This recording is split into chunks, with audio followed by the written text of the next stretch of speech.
Happy Wednesday po guys! Sa ngayon guys ay magre-repair naman tayo ng kettle.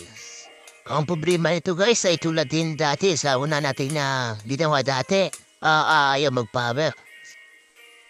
Kaya guys, na-check mo na ako ng kanya input voltage kung meron siyang input voltage. Ito naman guys, meron naman siyang input voltage ay 233 volt AC. At dahil guys, may input voltage siya, kailangan natin subuksan kung ano naging problema niya sa loob. Makita natin agad. Una guys, tingnan natin ang kanyang heating element kung meron pa resistance. Once may resistance pa, magagawa pa natin. Pero pag open na, hindi natin magagawa. At yun nga guys, may resistance pa naman siya.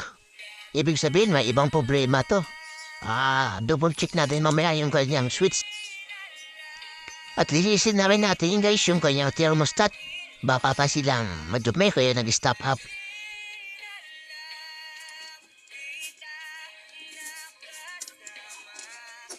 At ito mga guys, linilinis ko na ang kanyang thermostat. Ang thermostat pala ito guys ay dalawa.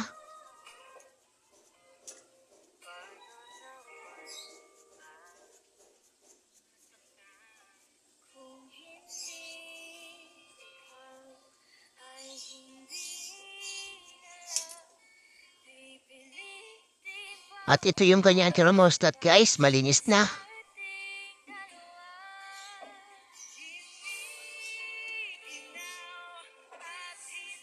At ito nga guys, ay ibalikin natin yung mga ating mga finalas. Ipipix pa na natin para ma-power up na natin agad. Thank you for watching guys. Sana may natutunan kayo kahit konting kaalaman lang.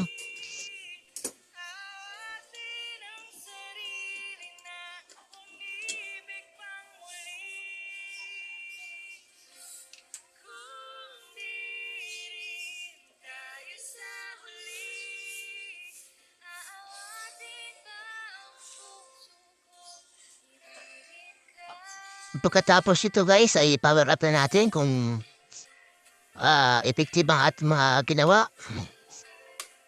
At yun nga guys, gumagana na ang ating switch. Saka yung ating power light ay nag-o-on na rin.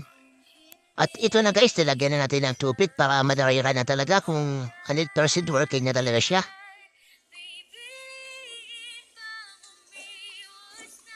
At yan nga guys, yung tubig na nilagay natin ay kumukulo na. Ibig sabihin, working na talaga siya. Thank you for watching guys.